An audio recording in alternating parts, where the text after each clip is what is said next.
Delhi can't एरियापासून थोडं लांब एक टॅक्सी पळत होती. तसं तर कॅन्ट एरियात भूतं असतात अशा अफवांमुळे रात्रीच्या वेळी तिथून कोणीही जात नसे. परंतु टॅक्सी क्रमांक 2611 मध्ये बसलेला ड्रायव्हर बिनधास्तपणे पुढे जात होता. तेवढ्यात त्याला दिसलं की रस्त्याच्या कडेला 2 माणसं उभी आहेत. त्यांनी हात दाखवून थांबण्याची खूण केली आणि ह्याने टॅक्सी थांबवली. लक्ष्मीनगर स्टेशनला येणार का? हे ऐकून ड्रायव्हरने दोघांना वरपासून खालपर्यंत नीट पाहिलं आणि म्हणाला, येईन, तुम्ही बसा. हे ऐकून दोन्ही माणसांनी एकमेकांकडे पाहिलं आणि मग टॅक्सीत बसले. विश्वास बसत नाही की आपल्याला या रस्त्यावर इतक्या सहजपणे टॅक्सी मिळाली. मला वाटतं की हा दिल्लीमध्ये नवीन आला आहे, नाहीतर याला माहिती असतं की दिल्ली कॅन्ट एरियामध्ये रात्रीचं जाणं किती भयानक आहे. बरं झालं, मग कॅन्ट एरियामध्ये येताच संधी बघून आपलं आपण काम करून टाकूया. दुसऱ्या माणसाने यावर हसून म्हटलं की बरोबर आहे, नवीन टॅक्सी आहे, आज तर दिवाळीच होईल आपली. ड्रायव्हर यांची कुजबूज तर ऐकत होता, पण काही प्रतिक्रिया देत नव्हता. कदाचित त्याला कळत नव्हतं की ते दोघे काय बोलत होते. साहेब, यावेळी लक्ष्मीनगर भागात तुमचं काय काम आहे? यावेळी कॅन्ट एरियात जाण्याची कोणाची हिंमत करत नाही. मग तुम्हाला असं काय काम आलं एकदम? तू तुझ्या कामाशी काम ठेव, तुला जेवढे पैसे पाहिजे तेवढे देऊ आम्ही. बस कॅन्ट एरियातून पुढे आम्हाला घेऊन जा फक्त. ठीक आहे साहेब, असं म्हणत तो गाडी चालवू लागतो. थोड्या वेळात टॅक्सी कॅन्ट एरियामध्ये प्रवेश करते. आता चारही बाजूने सामसूम रस्ता होता आणि घनदाट जंगल दिसत होतं. चांगली संधी चालून आली आहे, काम सुरू कर. हे ऐकताच दुसरा माणूस त्याच्या खिशातून सुरा बाहेर काढतो आणि ड्रायव्हरच्या मानेवर ठेवतो. अरे अरे साहेब, तुम्ही काय करत आहात? ए, टॅक्सी लवकर बाजूला लाव, चल. आता ड्रायव्हर घाबरतो आणि टॅक्सी बाजूला घेऊन गाडी थांबवतो. लवकर बाहेर ये. हे ऐकून ड्रायव्हर बाहेर येतो. दुसरा माणूस त्याच्या मानेवर सुरा ठेवून उभा राहतो.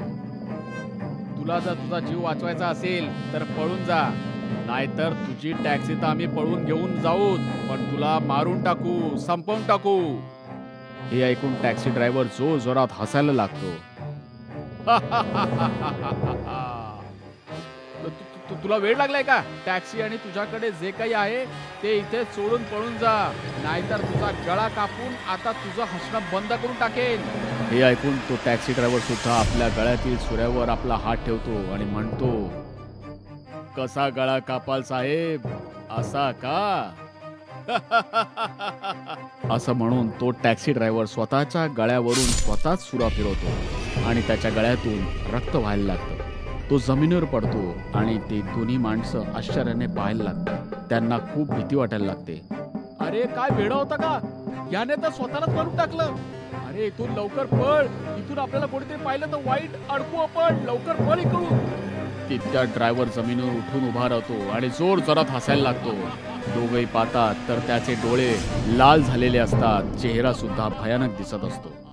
मूर्खांनो, मी तर आधीच मेलो होतो, तुम्ही मलाच मारायची धमकी देत होते.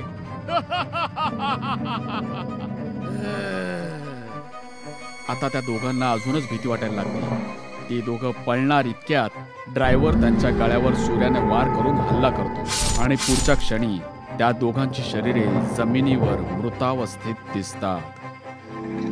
त्या दिवसानंतर कॅन्ट एरियामध्ये प्रत्येक रात्री एक तरी मृत व्यक्ती आढळून येत असतो. पोलिसांना कळतच नव्हतं की यामागे कोणाचा हात आहे.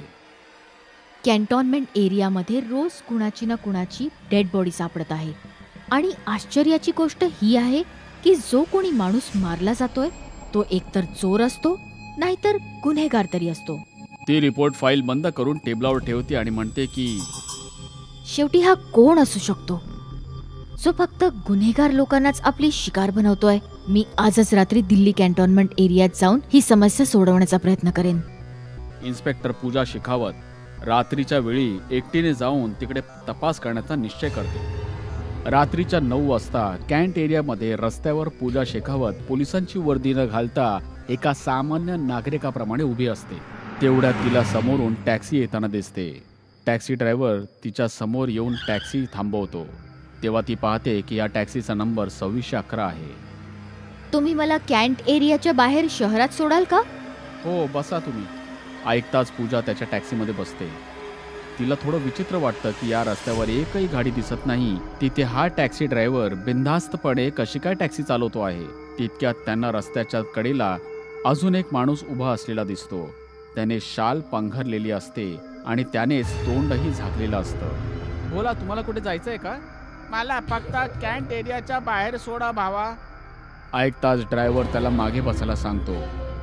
टॅक्सीत पूजाच्या बाजूला बसल्यावर सुद्धा तो माणूस त्याचा चेहरा उघडत नाही आणि शाल तशीच ठेवतो. पूजाला त्याचा चेहरा पाहायचा असतो. तो काही बोलणार इतक्यात तो माणूस जोर जोरात भयानक पद्धतीने हसू लागतो.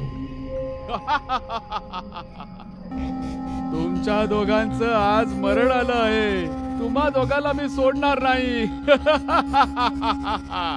असं म्हणत असतो माणूस आपली शाल बाजूला करतो. त्याला पाहून पूजा घाबरून जाते. तुम्ही सुद्धा आता या टॅक्सीतून खाली उतरा, नाहीतर मी तुम्हा दोघांनाही मारून टाकेन आणि माझ्यासारखं भूत बनवेन. ऐकताच पूजा घाबरते आणि तिच्या लक्षात येतं की हा आत्मा आहे जो तिच्या बाजूला बसला आहे आणि तिचा जीव आता कधीही जाऊ शकतो. मी तुमच्या दोघांचं रक्त पिऊन टाकेन. ड्रायव्हर, टॅक्सी थांबवा, नाहीतर हा आपल्या दोघांना सोडणार नाही. हे ऐकून ड्रायव्हर गाडीला ब्रेक लावतो आणि मागे वळून पाहतो. तर हा एक आत्मा आहे, तर मग मी कोण आहे? पुढे बसलेला ड्रायव्हर त्याची मान फिरवून पूर्णपणे मागे वळतो. ते पाहून ते खोटं भूत आणि पूजा जोरात किंकाळी फोडतात. लोकांना लुटण्यासाठी त्यांच्या समोर भूत बनून घाबरतोस ना तू? आज तुझा हा खेळ संपला. असं म्हणत ड्रायव्हरचं भूत त्याचा गळा दाबतो. त्यामुळे खोट्या भूताचा जीव जातो. हे पाहून पूजाचं हृदय जोर जोरात धडधडायला लागतं आणि तिला कळून चुकतं की तिचाही आता जीव जाणार आहे. घाबरू नका बाई साहेब, मी फक्त गुन्हा करणाऱ्यांनाच मारतो. असं म्हणून ड्रायव्हर गाडी जोरात पळवायला लागतो आणि कॅन्ट एरियाच्या बाहेर येऊन गाडी थांबवतो. पूजा गाडीतून बाहेर येऊन घाबरतच त्याला विचारते, तू असं लोकांना का मारतोयस आणि असं कधीपर्यंत करत राहशील? मी सुद्धा माझ्या आयुष्यात एक टॅक्सी ड्रायव्हर होतो आणि 2 महिन्यांपूर्वी मी या रस्त्याने जात होतो. 2 चोर माझ्या गाडीत बसले. त्यांचे हेतू मला माहीत नव्हते. त्या दोघांनी सामसूम रस्ता आल्यानंतर मला मारून माझी टॅक्सी चोरली. पण मेल्यानंतर माझ्या आत्म्याने त्यांना मारून टाकलं. तेव्हापासून मी प्रत्येक चोर गुन्हेगारांना मारतो आहे, जे लोक आमच्या सारख्या गरीब लोकांना लुटत असतात. जेव्हा कधीही कुठला गुन्हेगार कुठल्या टॅक्सीवाल्याला लुटायचा प्रयत्न करेल, त्याला भेटायला स्वतः येईल टॅक्सी क्रमांक 2611.